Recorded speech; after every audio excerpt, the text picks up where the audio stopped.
Welcome to another episode of Carpe and Zen podcast. This episode is brought to you by Bundaberg, ginger beer, and root beer, and any other beers that you want from Bundaberg. I think there's like a peach or something. There is a peach, and it's delicious. Yeah. They're not actually sponsoring this, but it'd be nice. It'd be nice. I'm Joseph Carpenter. And I'm Jacob Lauritsen. And together we are Carpe. And Zen. That's what's up. What are they doing? What are you doing? What are you doing? How are you people doing tonight? Nobody. I don't know. I don't know. I don't know why I thought we were on a live radio. Are my levels good? I think I want more of you. You want more of me? Because I'm not. Oh, there I am. You like that? Yeah, but I'm a little tinny. Could you? I got no EQ on this. Could you send me to vocal school, please, and make sure that I... Can I change your voice? Yeah, can you change my voice, please? Just imagine my voice is your voice. Okay. Yeah. No, shh, I like it. Is that the vocal equivalent of... I don't know. That's what she's... Imagine everyone in their underwear. That would make me so uncomfortable. Why am I here with everyone in their underwear? What are the expectations? Yeah, what am I supposed to do next? Am I in my underwear? Why are they here with a podcast?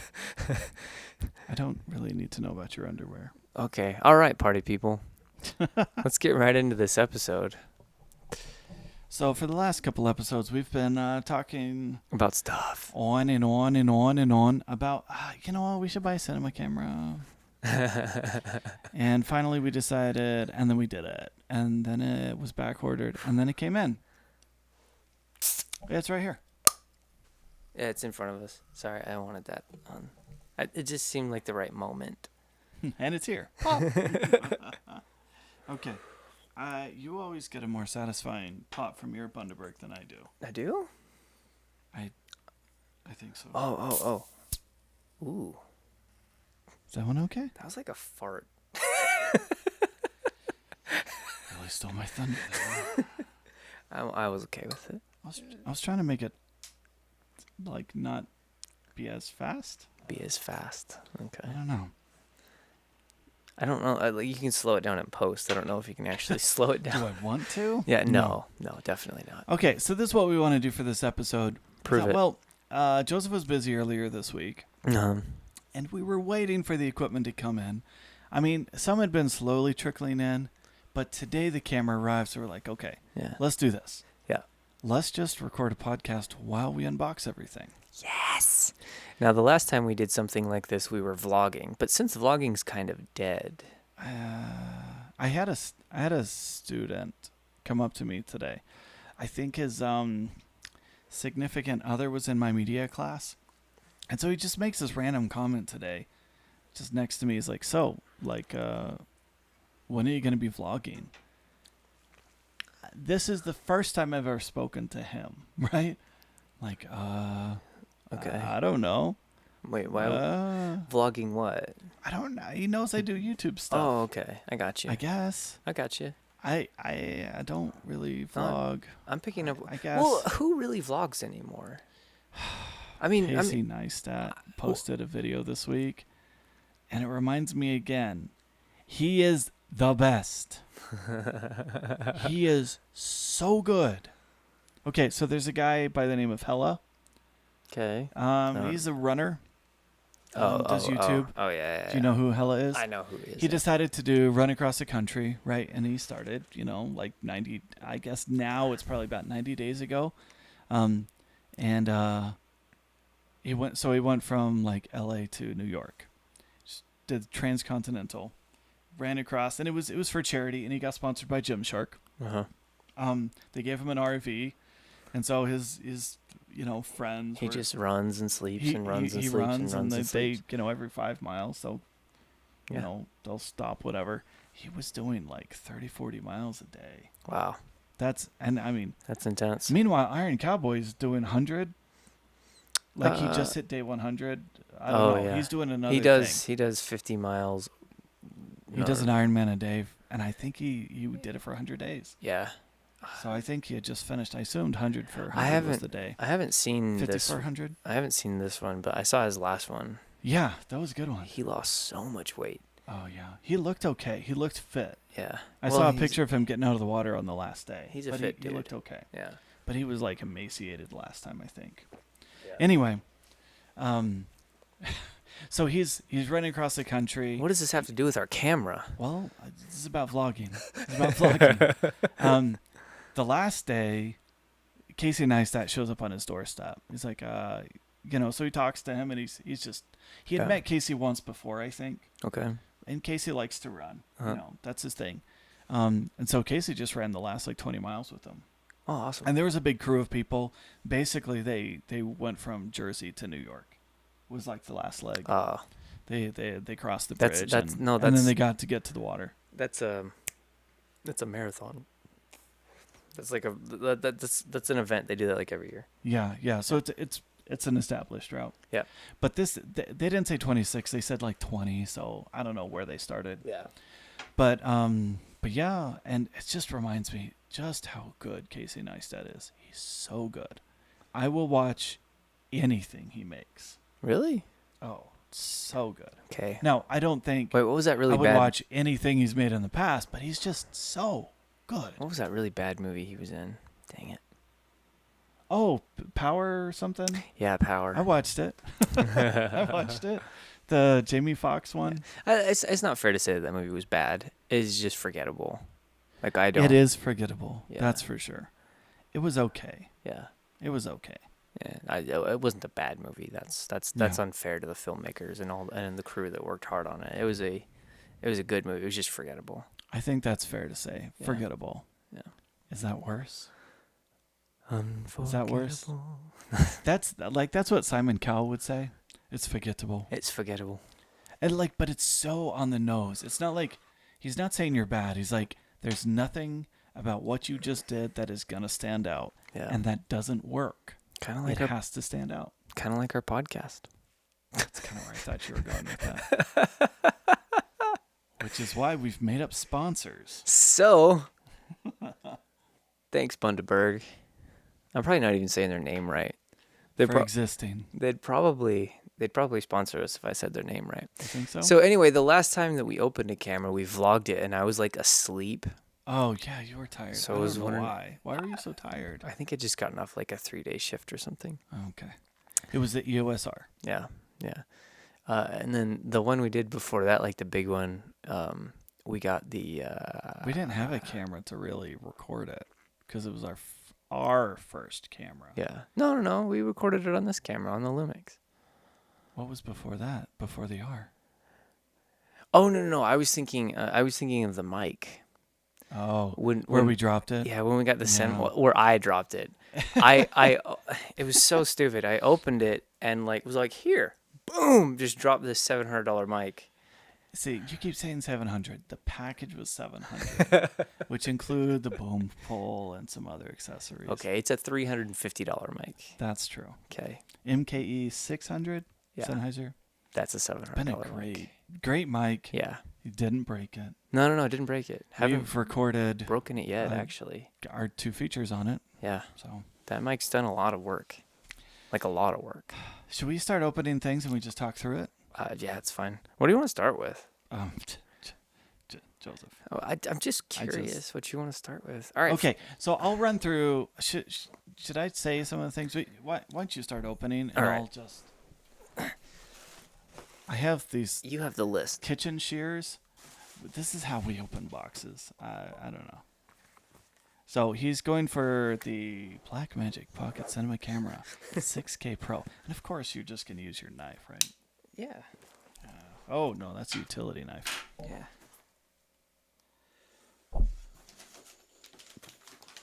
Okay, so we ordered 2 weeks ago, just under 2 weeks ago. We ordered a bunch of stuff from B&H, and then the next day we finished the order from B&H and some stuff from Amazon. There's a couple things haven't come in yet, but I'll tell you what they are. Anyway, so we ordered the camera. It was back ordered. It said 2 to 4 weeks. It was a little less than 2 weeks. And it also came with this Condor Blue cold shoe. Okay, so let's talk about cold, hot shoe. People use the terms interchangeably. They're not interchangeable. Right? So let's just define the terms real fast. Cold shoe is, well, this is cold shoe, right? Cold means no power. Okay? It's not a powered mount, right? The reason why powered matters is if you have like a flash that goes on top of your camera Yeah. and it's powered and that it signals when to flash, right? That's when you need a hot shoe.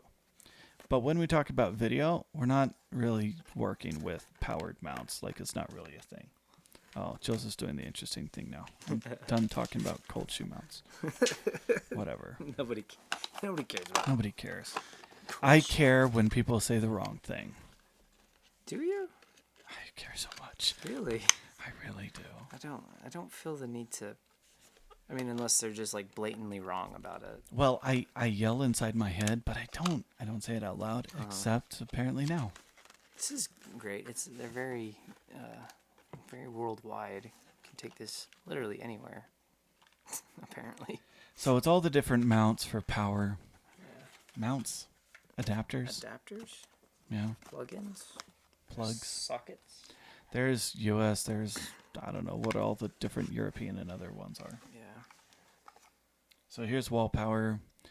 So the 6K Pro, like the 4K and like the 6K, they can direct the DC. Yeah, DC power. They take DC, or they can take battery power. The 6K, if you've looked up the stats, none of this is going to be new. They switched basically from a Canon to a Sony style battery for this model because they wanted to get more juice out of it. I think they were having problems on the development side as well. Could be. I know a lot of people complained since the 4K came out that it's power hungry, and the Canon, it's the EL6, I don't know. Yeah, whatever the right name is. People complained it was never enough power. Whoa. Don't drop it. Don't drop it. Not this time. So that's the 6K Pro.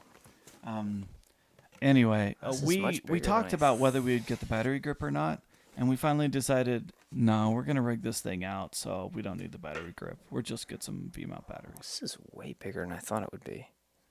That is enormous. This thing's huge. Like, I've seen so many videos about this, right? But it's just really big. Yeah. Well, okay. So I've shot on the 6K, like quite a, well, not quite a bit. I've shot a couple different projects on the 6K. Strange Friends. Strange Friends. It's a feature. Joseph. I worked on a short not too long ago called Glitch. Okay. Yeah. And I don't know. I didn't expect this to be, and it's not as heavy as I expected. So I think, to be, given its weight or given its size, I'm sorry. Still pretty heavy. Yeah. Okay, so the advanced, I actually have the 4K in that bag over there if you want to compare it. I do. The camera bag. I'll grab it. Okay, so I have the 4K up at work. So this big, whatever extension here, that wasn't there for the Micro Four Thirds model, which is the 4K. It was a lot closer to the body. When they went EF on the 6K, this got bigger, and this is the same sensor and same mount, but inside this, they also added actual motorized ND filters, internal NDs. So that's also happening inside here, which also affects some mounting options. But I think one of the reasons why it got taller is the Canon batteries were shorter, but the Sony style batteries are taller. So it got taller. Yeah. Does that make sense? Yeah. Okay. So this is the 4K. And that's in the small rig cage. So if you're not listening to the podcast and you're watching the video. Oh, yeah. Right. I forgot. This is a podcast. It feels like several inches difference. Yeah, it is. Doesn't it? Yeah. And heft-wise, I mean, that has the metal cage on it, small rig, which we do have a small rig cage that we're going to put on this in a bit. yeah, we do. Oh, did it come in? Yeah, it's right over there. Yeah, everything's coming except for our some of our power cables and our because we got a bunch of the Condor Blue D-Tap adapters, so we could just power all the things, our Sony style things, our like monitors, and then we also tried to get the stuff so we could still rig our EOS R with the same battery system. Yeah. Because I have a feeling the R is still going to be kind of a workhorse camera for us. I think it's going to be a workhorse. It'll be, I mean, when we need something that has like autofocus, it might be the A. Obviously, we're gonna. Technically, the 6K Pro has autofocus, but it doesn't have continuous autofocus. So, like, you can set a shot. Yeah. But I mean, we're gonna be running manual focus on a lot of things. Okay, so that's Yeah. And under the table are some more boxes. okay. Now, these are going to be important too. These are solid state drives that are fantastic to work with. They're fast, they're efficient, and we can hook them up directly and just record gobs and gobs of data, which we're going to need because we're probably going to start getting used to ProRes, likely. So one of the things we did when we got the EOS Rs, we also got the Animus Ninja V, and so we've been doing 10-bit ProRes through that for a couple years now on the big projects when we aren't shooting internal, which we did as much as possible. But like when we did a 2-cam setup, we only had one Ninja, so we might shoot 10-bit one and 8-bit on the other. But we've been doing ProRes, so like. Our documentary, most of that was shot on the Animus 10-bit ProRes, 422. Is it weird that I'm really excited about these? They're really great. They are great. They really are great. I've used some with this camera from my work, and it's been fantastic. I like how this feels. Okay, so here's some small rig stuff. Yeah, that holds the that's what mounts it. So for those who are listening, Joseph is getting the small rig cage out. So one of the problems, so the 6K Pro came out like 2+ months ago, but a lot of the cage companies, your Tilta, Condor Blue, small rig, they haven't caught up yet. They just barely came out with their rigs. And so this was technically back ordered when I ordered it, but it came in pretty quickly because I switched from I ordered it through Amazon instead of B&H because I could get it through Amazon. Yeah. I don't know why. B&H takes a while. The last time, well, not the last time, but when the pandemic hit, I ordered stuff from B&H that took... Oh, that's this mic right here. Yeah. Yeah, it took forever. Oh, yeah, that is this mic, isn't it? It took like 6 months. It was a long time. Almost 7 months. But it came in this beautiful wooden case here. Yeah. It's pretty fantastic. I think I might I don't want to put it down. I wouldn't. It's fantastic. A lot of people complain. They're like, oh, it's big and bulky. It doesn't fit in a pocket anymore. You know what? You're right. It shouldn't be called pocket. That's kind of cool.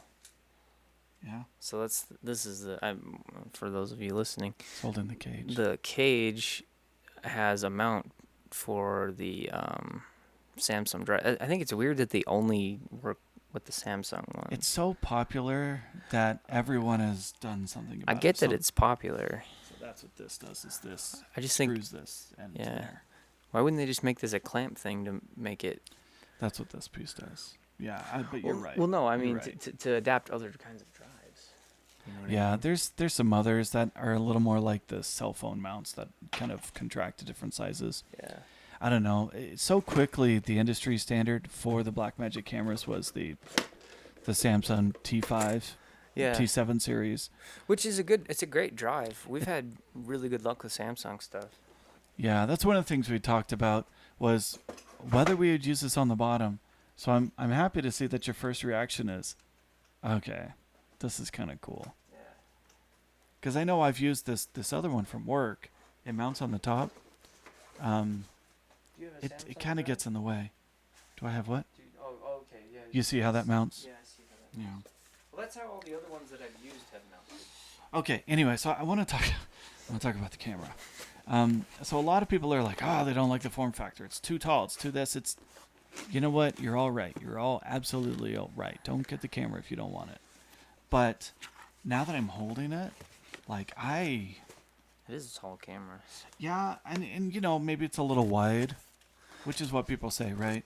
You know, and we have a gimbal which we haven't done a lot with. We don't use it a ton. Like we could fly this on there, Yeah.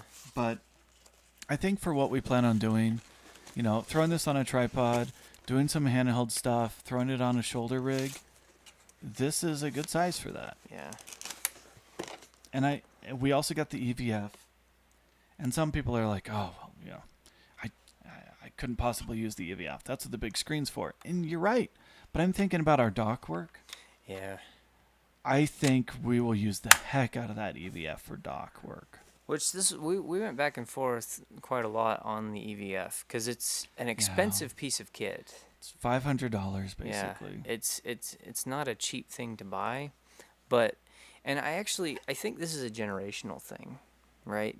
You see younger filmmakers today, like I'll have a lot of them ask me why I'm looking through it.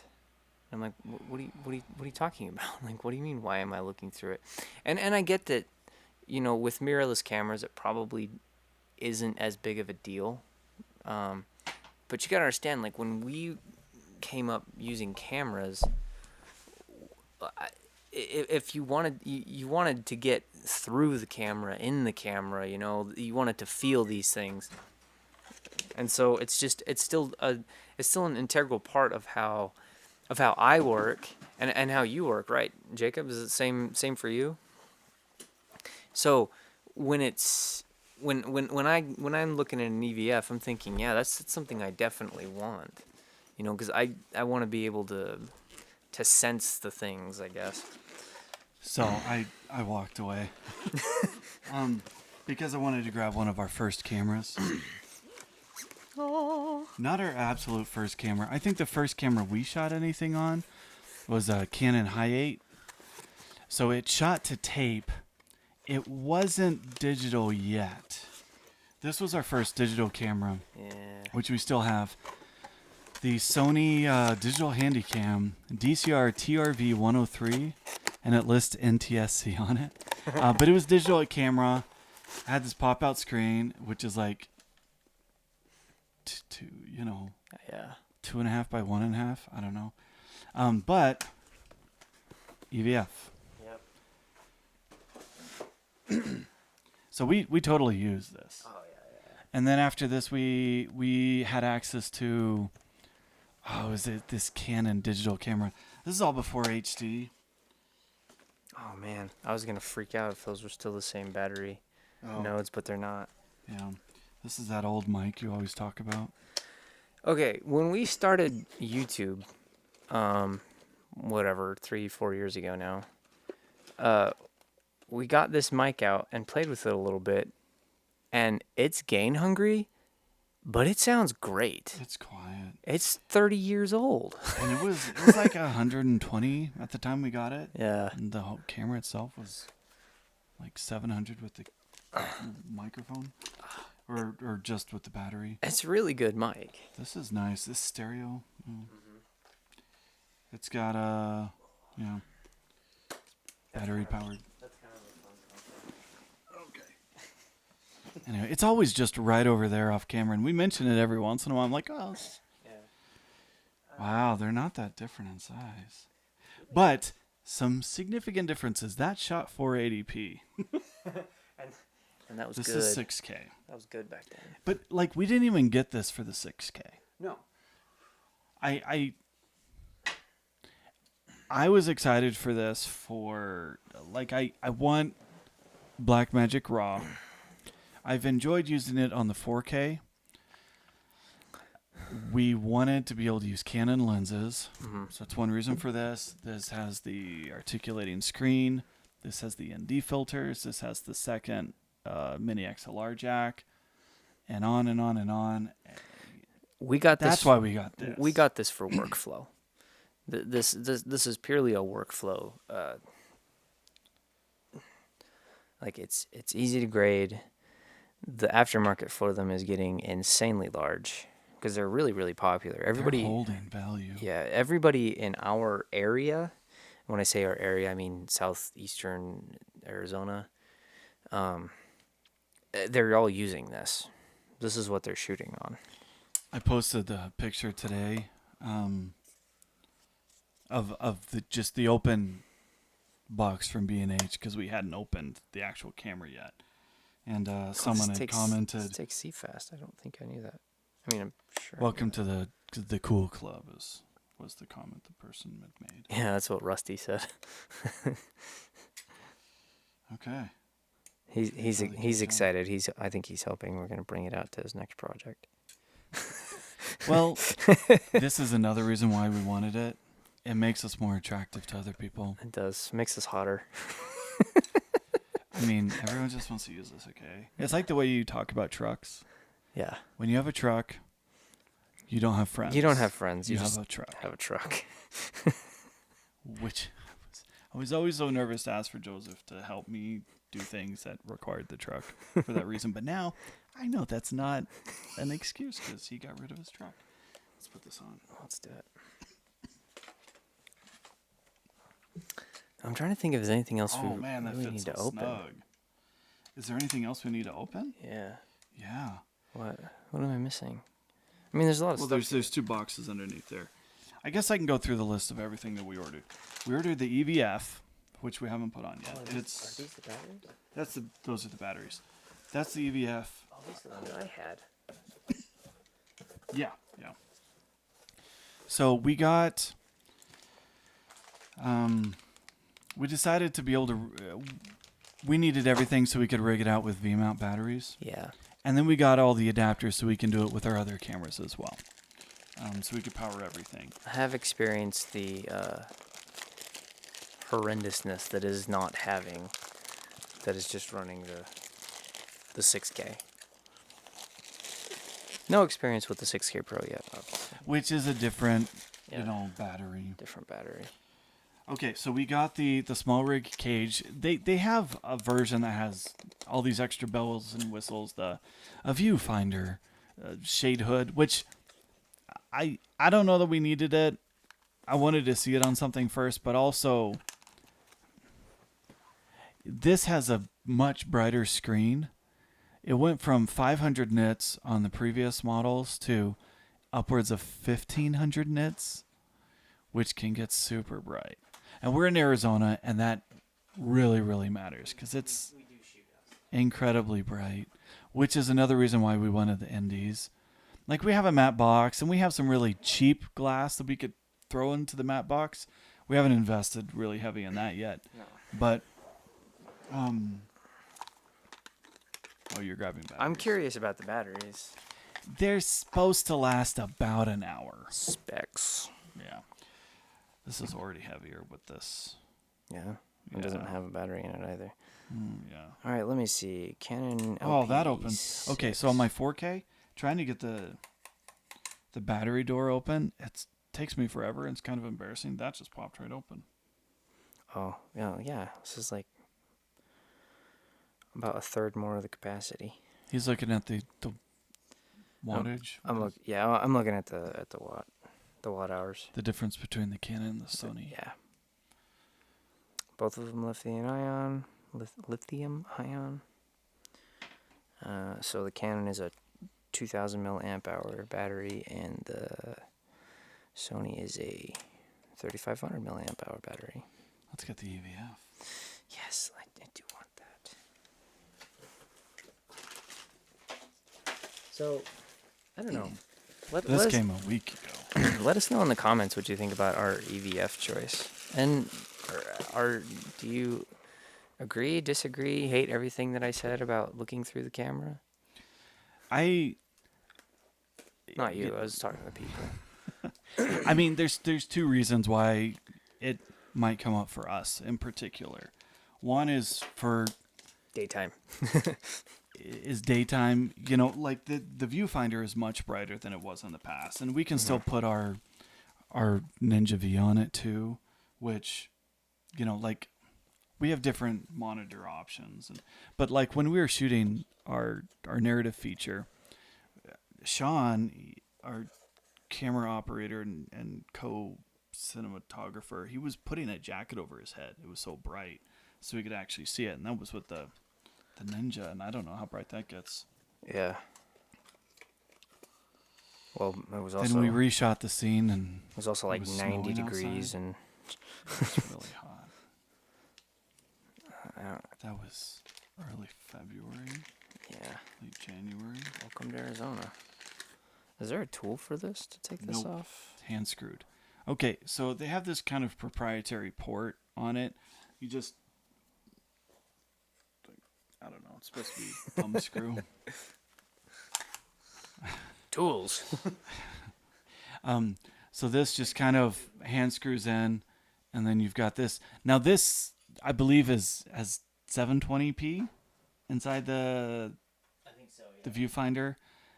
So yeah, I mean, you're not getting, the highest resolution there, but that's not what you're looking at the viewfinder for. It's for composition. For us personally, the way we've used one in the past, it's for tracking motion when you have, a handheld rig, right? Like you want to be able to see it and you want to be able to move it. You get that third point of contact. Of course, I haven't used an EVF since I got glasses like 6 years ago. So, I mean, except for photography. And like a lot of mirrorless viewfinders, it's got the little motion sensor on it that turns off the main screen when you're using the viewfinder. We turned that off on our 85 because it was super annoying. The sensor that makes the screen go away when you put your finger in front of the viewfinder. Yeah. That's turned I off don't on use the that R very too. often. Yeah, this will be different though, I think. I don't see a sensor on it, do you? It's right there. Oh, it does have one. Yeah. Guess I haven't actually looked at it. Now, one of the things people have been talking about is the difference between this and like a A7S or whatever. This also articulates, and then that screws right there. Yeah. She. So you can adjust that. I don't know what the degrees are on it, but Nobody knows. Degrees are unknown. Yesterday, so I'm doing summer school right now, and I have a hodgepodge of different subject areas because they're doing things on the computer for credit recovery, and I have this student who's doing geometry. I never had to take geometry in high school because I did a weird, goofy high school thing. Arizona graduation requirements have changed since I graduated. There's like 4 more credits students are required to do, 2 more math classes. It's very different today. But I got through taking 1 math class plus 2 college classes, which I got high school credit for, and then I was done. And I never covered geometry. So I had a student asking me geometry today. It's like, how do you find the area of a kite? It's like, well, I know Pythagorean theorem. Like, that's one thing I actually caught. But we searched Google and it had it there. I was a good English teacher helping with geometry. A Super Thunder 5 sensor. You think Matt's watching this? Oh, you had to show the sensor? Yeah. I freak out whenever people do that because I'm like, yeah, cover the sensor. It's clean in here. Is it? It doesn't have a shutter on it, though, which I don't like. Mounts just like a cannon. Because that's what it is. Right, this feels slidey. I don't like how slidey that feels. It's moving inside the cage. Yeah. You can tighten it more. So one thing it does have is it has the 2 mounts, 2 screws in the bottom instead of just 1, so it helps. Yeah. Keep it. Okay. Plus, it's built for it, so it's pretty tight to begin with. This is happening. Ooh. Initial setup. English? Yes, please. All right. So for those who are listening, Joseph is he turned on the camera and he's going through the settings. I don't know how much juice is in this battery, so it might just die in the middle. Matter of fact, I think that's what happened. Oh, no, the light on the top is still lit. Doesn't mean anything. Oh. Yeah. Oh, no. It's just ready to go. Okay. Not I saw checked. someone show that on a video the other day. They're like, if you turn it on and the screen is blank, swipe down. Swipe right to it's subscribe. the operating system. It's like, oh, okay.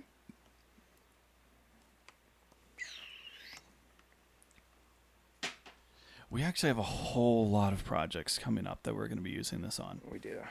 We're Very many we're working projects. with a friend right now to record a series of classes that are going to be turned into like an online class that she's going to be able to market. You have two short films Yeah. two Three. short films coming up that you're going to be able to shoot on it. We'll have some doc work eventually. We're starting to plot out our next, maybe not our next, but an upcoming narrative feature. Mm-hmm. I don't know the order that that's going to happen in, but we started working on that this week. So we have a whole lot of things coming up. Power. Okay, so I decided to get a lot of the Condor Blue accessories because they just look cool, right?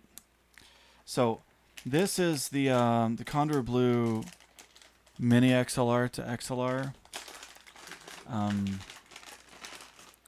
That's that's heavy. beefy. Feel that? I know. I was feeling it earlier. That is some legit. Okay, so there's two mini XLR ports on the side of the 6K Pro, so it can take two audio inputs. Plus, it can take the 3.5 millimeter jack, so it can take in.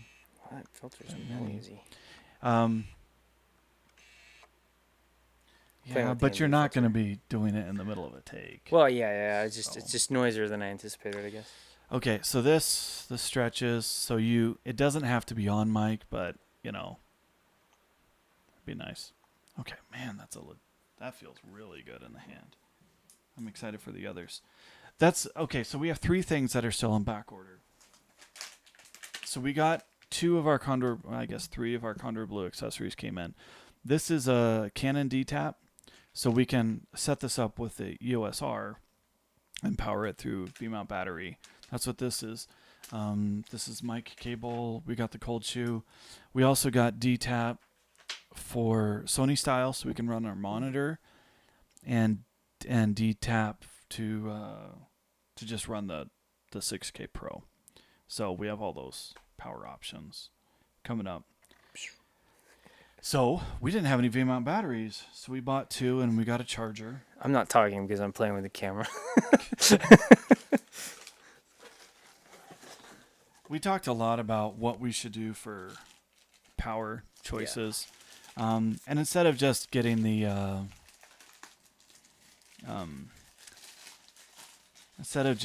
battery grip and getting a bunch of Sony batteries, we decided, you know what, let's just go ahead and get some V-mount batteries. And I know there's a million different choices on the internet.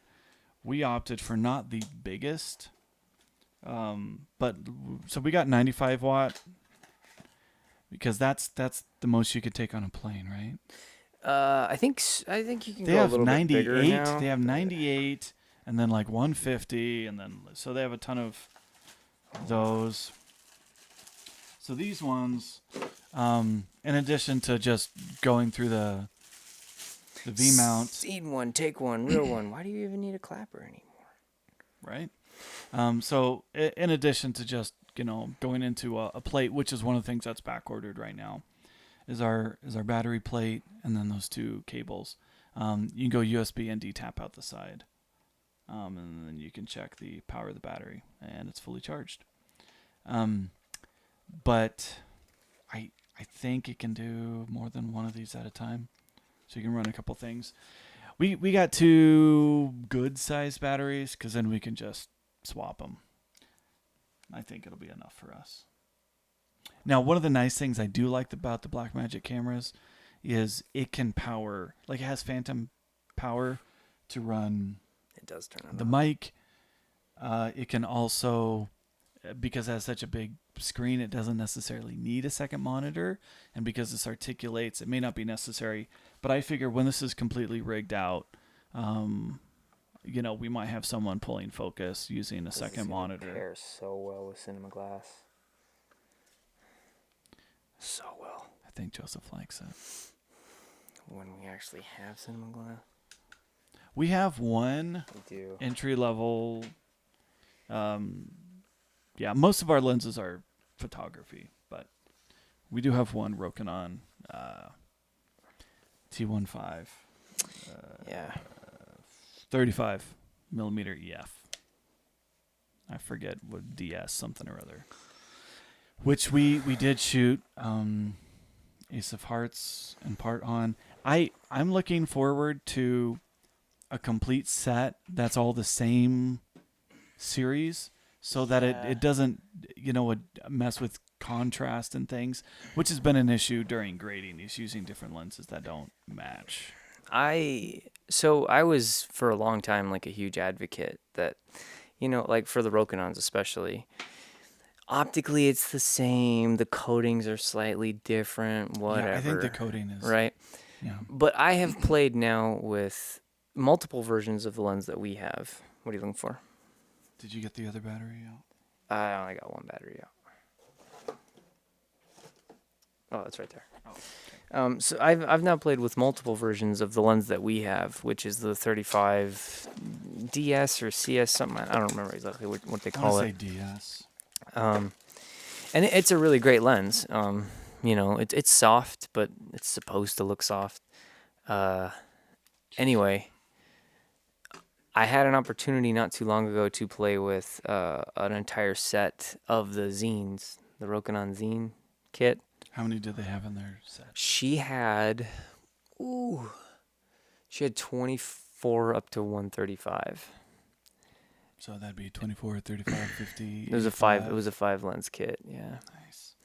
And they were so much sharper and I was like, oh, dang it. Never mind. I was wrong. Now I want the zines. Yeah, now I want the zines. And when we were shooting Ace, before we were getting ready to shoot Ace, there was a set of zine lenses that just popped up on Craigslist of all places, and they were incredibly cheap. It was like $4,000 for a 5 lens kit.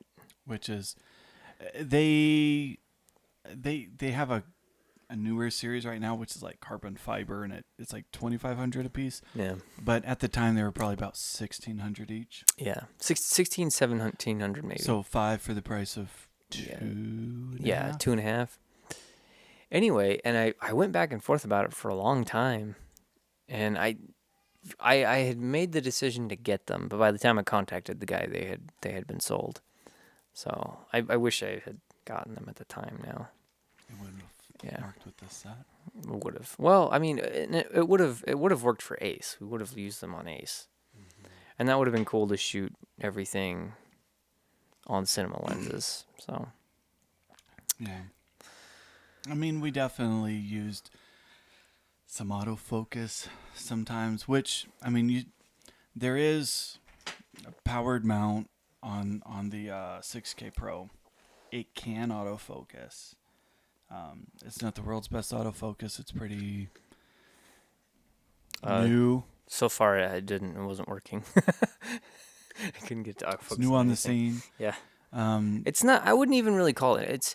It's more in line with what autofocus was for every other film camera back in like the late '80s, early '90s. That's kind of what I can akin it to. So you had hunt. Yeah. And then you took the picture. Yeah. Well, it aligns. It has the dots in the center, as far as I can tell, and it aligns the dots with itself based on what's in focus behind and in front. So that's how the old autofocuses used to work, and technically it's still how they work. They just it's slightly more advanced. It's pretty beefy, man. Yeah, that's gonna live on a tripod. Imagine when we get this beast on it.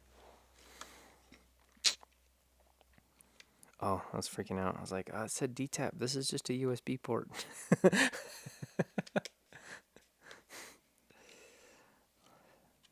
These D-taps are going to come in pretty handy. Good. What does? Oh, I like the smell of newly minted rubber and plastic. It's the rubber that smells good. Sometimes you get that, like, I don't know, weird... That new camera smell. Gross, gassy smell. This does not smell like that. I know a lot of people. They always talk about, oh, it feels cheap. Oh, it's plastic. Yeah. I don't know. I mean, It is cheap. I didn't buy it for how it feels. It is in a metal cage now. Yeah. And so, I mean, we do have other cage stuff. We've got a handle, and we've got a shoulder rig and a mat box, and so we can rig this out enormous. And eventually, at some point, we'll probably get some version of an easy rig, which we'll probably use for dock work. So, the backpack, the heavy thing, and Battery online. nice. Oh man, this is 16 volts. I can run the slider on this. Okay. Yeah, that's cool. Nice. Because it runs on 12 volts. All right, Joseph. What? Your very, very first impressions, having not even left the couch. Having not even left the couch and not shot anything with it yet. Like I said, I do have a little bit of experience with the sensor and the setup and everything, and I like it. I think it's good. My first impressions with this is, yeah, it feels a little cheap because it is cheap. But we didn't get it because it was really well built. We got it because we can really simplify our workflow, and it's going to put us on another level of filmmaking, I think. Yeah. I'm excited to play with. I'm excited to be on my own for for focusing, because I've always been like, okay, if I need to cheat, I can just switch over really quick and find the focus. And Okay, that's what you mean on your own. yeah. On my own. On my own. Without a camera focusing for me. So I don't know. There's a lot of things I'm excited for. I'm excited for to really speed up the workflow. I'm excited to experiment with it. Yeah. I can't wait to get some test shots. Yeah. Matter of fact, I think I'm gonna go get some tomorrow. I don't know. Maybe this weekend. But yeah, it's gonna be good. I'm really excited about these batteries. I am excited. I mean, we have enough. We could start. Yeah. Running with them right away, but yeah, there's a couple things still coming in. They're not the exciting things. Yeah. But like, I mean, how do you charge it? Gonna have all this shiny blue condor stuff, condor blue all over it. It's just gonna look cool. Oh yeah, no. It's gonna be fun. Yeah, we're gonna have a ton of fun with some this of thing. our other, like matte box and other things. They're a brand called Fotka, which they have a little bit of blue tinge to some of their things, so that might look kind of cool. Yeah. Oh. This is gonna be awesome. Oh, okay, that's how you charge it. So that holds power too?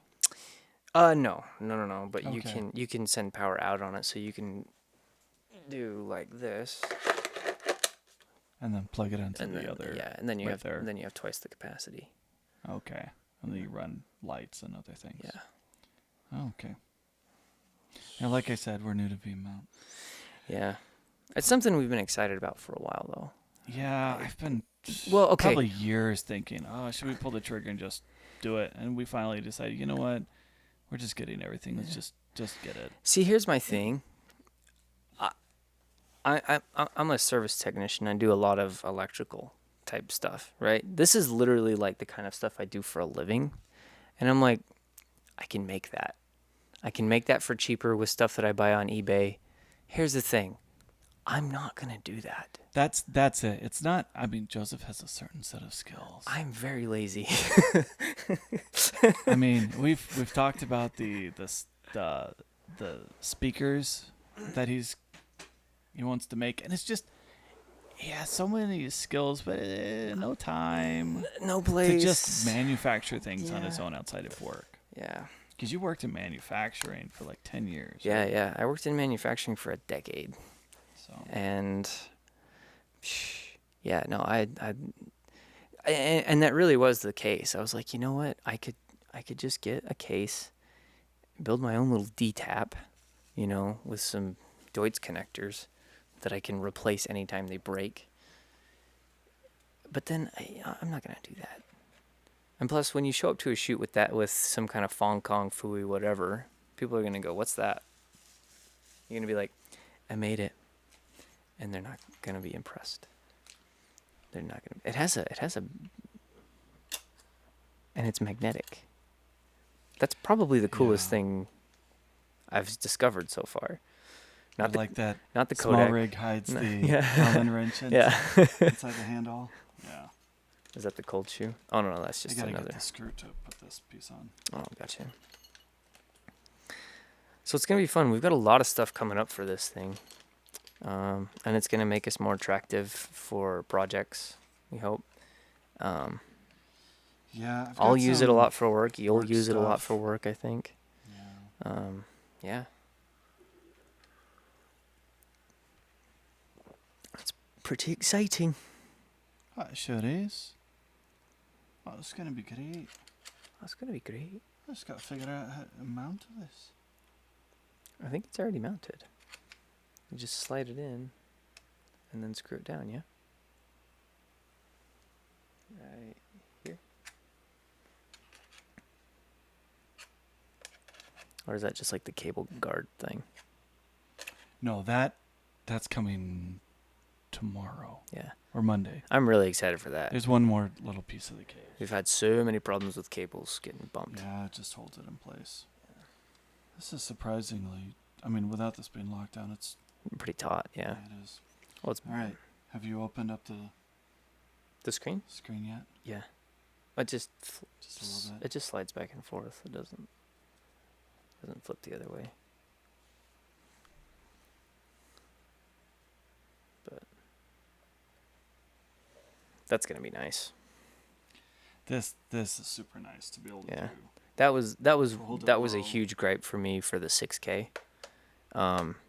Because I shoot like this a lot.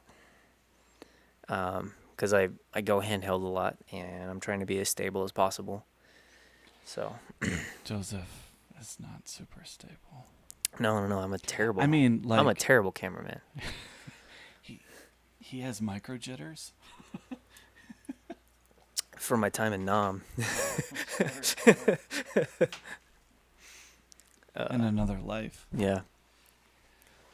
And not that I'm the world's best camera operator either, but Yeah. I got frustrated with him once, and I made him edit footage he'd shot because I was trying to make a point. I was just a jerk, though. I feel like a jerk just saying it now. I liked how the edit came out, actually. Yeah, but I'm so glad that you're doing so much editing at work now too. That's really good. Yeah. I don't edit anymore at work. Yeah, someone else is doing that, huh? I've got people for that now. That's what that does. Okay. Yeah, so my first impressions, I mean, I like the size. I like how it feels. Like I can see how I'm going to be using it. There's a lot of movements that it's a very YouTuber kind of B-roll style movement where they're spinning and they're doing all this handheld stuff, and I've never really like understood that in my head. I don't know. Like my brain doesn't think like that. Maybe I just need to start drinking coffee so I can understand coffee B-roll montages. We don't drink coffee. I know, but like I don't understand. So I don't understand. So it we're kind of left out of That's true. that part of the YouTube It's true. Like culture. Like I was doing this Trivial Pursuit game with my son, and it's like asking me alcohol questions. It's like I don't drink. I don't understand like, any of this. I'm like, okay. My understanding of alcohol is All right, IPA. that's about it. That's about it. No. That's for No. hipsters, right? No. That's, The hipsters drink that one. yes. I like how it feels in my hand. I can see myself using the EVF. I can see that. I'm excited that it moves. Probably the thing we're going to use the absolute most, though, is I'm guessing the ND filters. Yeah. Because we're in Arizona, and that's just... We never have diffusion in the sky. Yeah. And when we Like- do, it's like smoke from a fire. Oh, which we have right now. Lots of fires going on right now. I actually went out and took some photos today because I was like, hey, look, I like the light. Arizona's on fire all summer long these days. Yeah. It's bad. There's a new one that started close to where I was working today. Not that far. I can't nail focus there. It's strange. Using the focus assist. Yeah. Yeah. Focus. So there's 3 programmable buttons on the top. I like to use them for focus assist, false color, and a LUT. That's what I like to use them for. Oh, it's just So I can use it to you kind of get the outline as you focus, and it kind of tells you. It's like, okay, setting exposure with false color, and then the LUT gives me an idea what it's going to look like. But oh, okay, there it is. which also helps with exposure depending on if your LUT's messing with exposure or not. It's like, why won't this focus? It's because the EVF is off. Oh. It's like, I can't nail focus. Just save my life. Okay. One of the other things we did this week is we went ahead and, I don't know, we're dropping money like crazy. I don't know. That Making 5-day deal, whatever, a bunch of creators. It's this charity thing. They do it once a year. There was a bunch of stuff. And so we're like, why not? 77 gigabytes of assets for $89. And some of it's just like videos of teaching and stuff. But yeah, so for example, I don't know that I need the video from Andy Axe, who I like, teaching me how to be on camera. You know what? Okay, I get that. But like the class from Shane Hurlbut about how to do exterior night lighting, I was like, okay, yeah, I'm going to eat that up. All the music and the LUTs that we picked up. Do I need the Buff Nerds workout from Jacob Owens? I don't know. I don't look like him. Absolutely. But my best friend is a coach.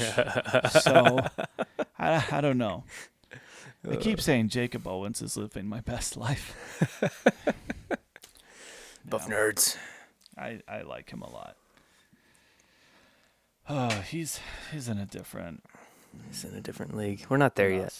Yeah. Are we ever going to be there? Maybe if we start shooting on Red and like did music videos. I don't know. Nice Dad still vlogs on a T6, so actually, I don't know. He's from Arizona though. I don't know what he vlogs on. Oh no, he doesn't. Well, he probably does it off of the Komodo. Yeah, that's his small camera setup now. All right, Joseph. Is that a wrap? So this week, what are we gonna shoot? Oh man. Okay, so I've got a short coming up. We've got a short coming up, I guess. Because you got to start testing. And I've got to start getting lots of test footage in the can. I've already played with a bunch of lighting setups, and I was expecting to shoot on the R. But now that we have this, obviously, that's what we'll be shooting on. So yeah, got a bunch of stuff there. I've got a couple projects at work I think I'm going to experiment with. Mostly just to play with dynamic range. Yeah, so this has an advertised 13 stops. Yeah.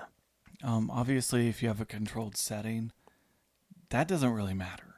Yeah. You can push your setting well within 13 stops. Like we brought this up before. Film was like 5 stops. Yeah. It's like, that was good 6 enough. stops. That was good enough for the world, Yeah. forever. And they didn't even try to diffuse anything. Everything was hard. Everything was hard. But you had a few standouts. I've got work projects. We've got I don't know, a couple weeks, and then we're shooting another class. I'm excited to use the heck out of this thing. It's gonna be great. Can't wait to mount this up on the slider. In other news, okay, so we have a final cut-ish of our feature Ace of Hearts. Mm-hmm. I'm going through and I'm fixing audio for dialogue mostly, and then do a little bit of sound design, and then fill in the score that I haven't finished yet. I have a goal set for myself, which I hope I reach. I want to be done with a cut July 1st, because that's pretty fast. we decided we're going to go ahead and send this out to some festivals. Yeah. I was actually looking at some festivals yesterday. I think we can get into the Wild Bunch Film Festival. Is it a Western? It's Western enough. It meets enough of the criteria. I mean, it's shot in the West. I wear a cowboy hat. It deals with Western issues, but I just wasn't sure. So Wild Bunch is out of Wilcox. It's about 45 minutes from here. It's around October. We've also been talking with our local Chamber of Commerce. We might be able to show it locally at a new theater that's opening up. Yeah, so we have also October. Yeah, we have a theater that has been here forever, downtown.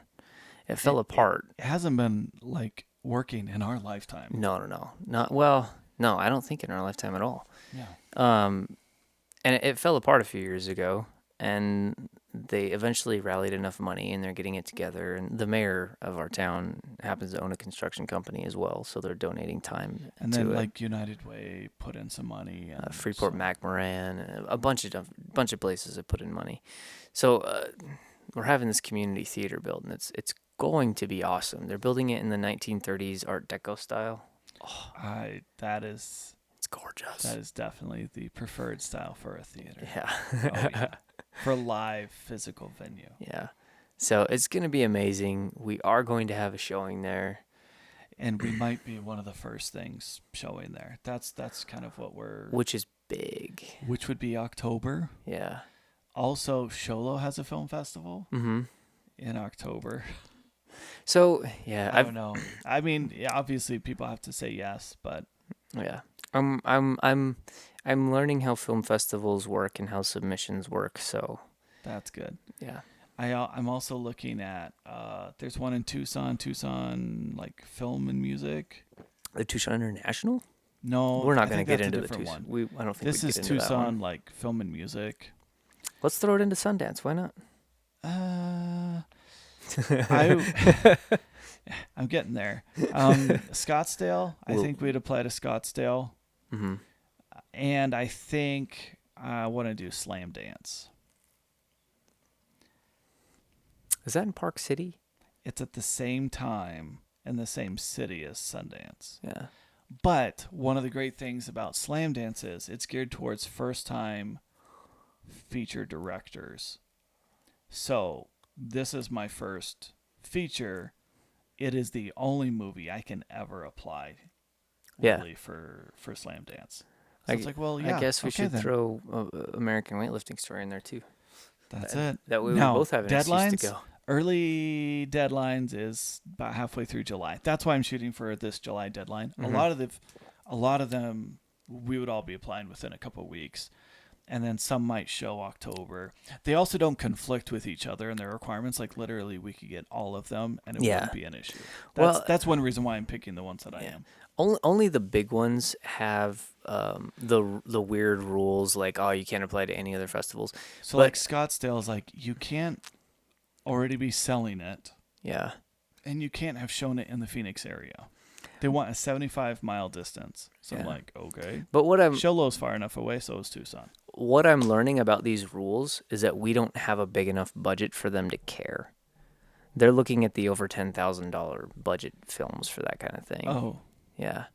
Oh. So literally we could put it into anywhere. And like Sundance has a weird rule that they have exclusive rights for something or other for X amount of time. It can't be in any other festivals, but that's only if you get accepted. Right? Now, if you've already been in another festival and it's a good enough movie, they probably won't accept you. So like there's that you're walking that fine line there. But honestly, like the more I'm looking at it, the more it's just like, just put it in the festival, which is awesome, right? Awesome for us. They say no to almost everyone, so Yeah. No, last year Sundance had like 10,000 submissions.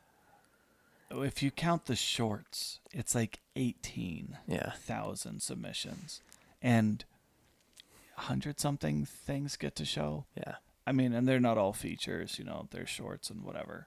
And largely, there's a lot of high-profile stuff. Yeah. Hollywood goes to show their stuff there. F9 is going to show at Cannes. Really? It's their mystery blockbuster. They're going to show at the Cannes Film Festival. That's funny. It's just whatever.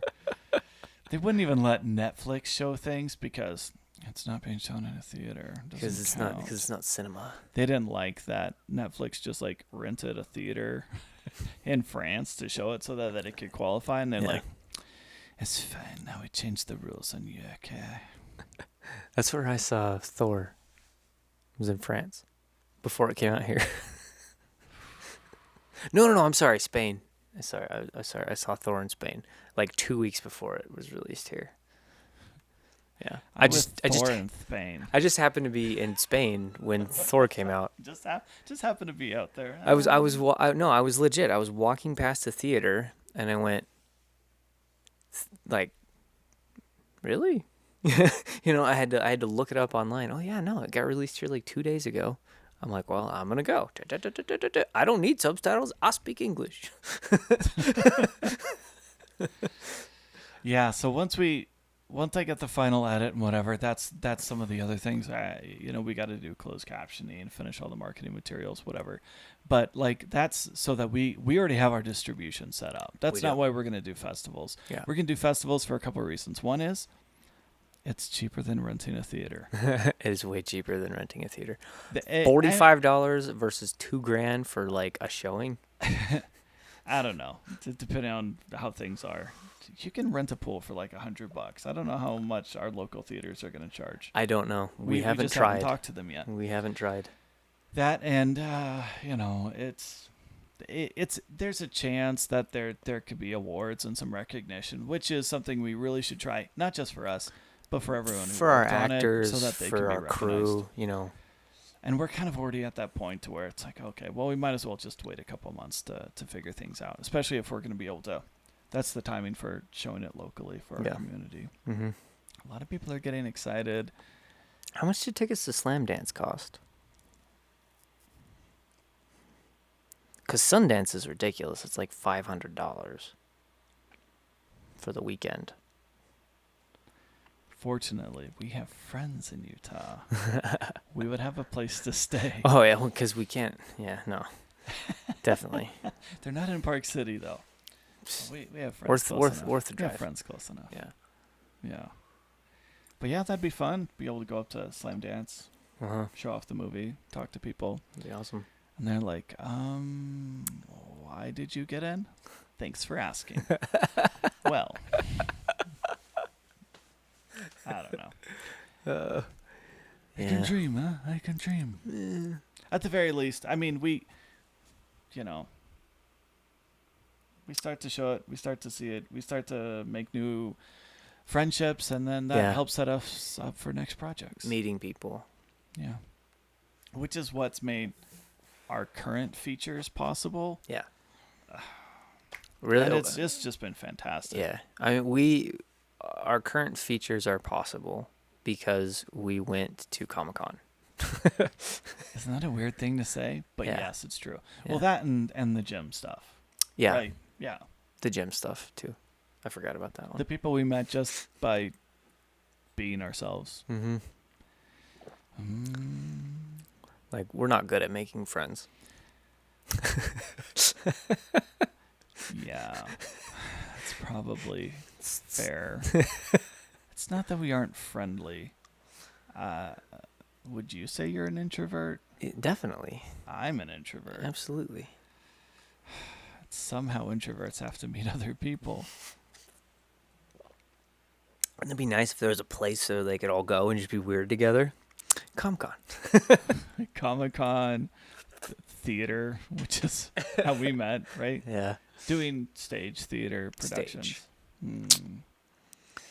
Yep. Well, we have a mess to clean up.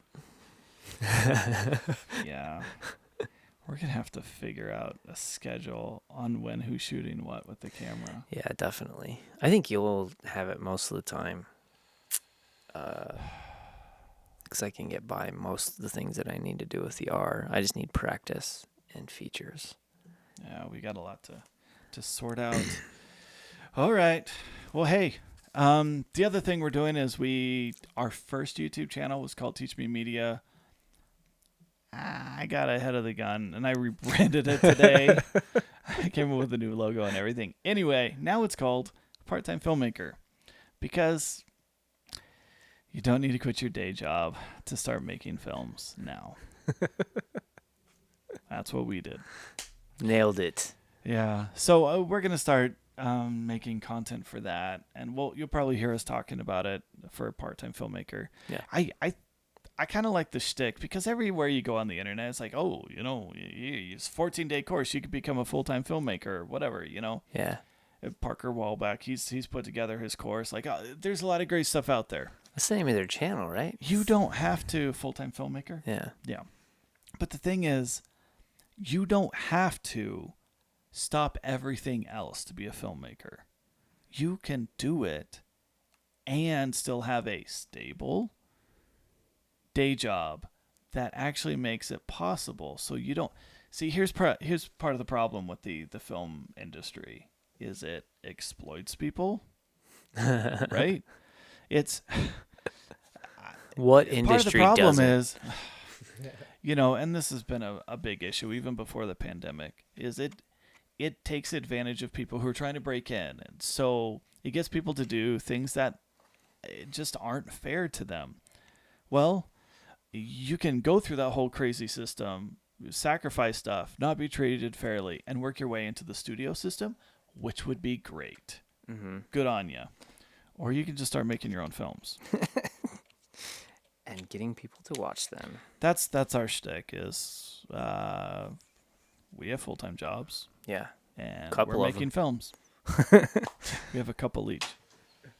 Anyway, that's our shtick. That's our whatever for part-time filmmaker. So you want to make movies, but also have a job? We're your guys. Yeah, so I'm thinking slogan is like, don't quit your day job. Make films now, which is really close to what Josh Yo says. So I'm like, I got to work on that. What does he say? Well, his channel's called Make Art Now. Oh. And he puts periods in between it, which is great. It's the same idea, but it's like, don't wait, just do it. Yeah. Which is also taken. Stupid Nike. Nike. They only had to coin this phrase before we were born.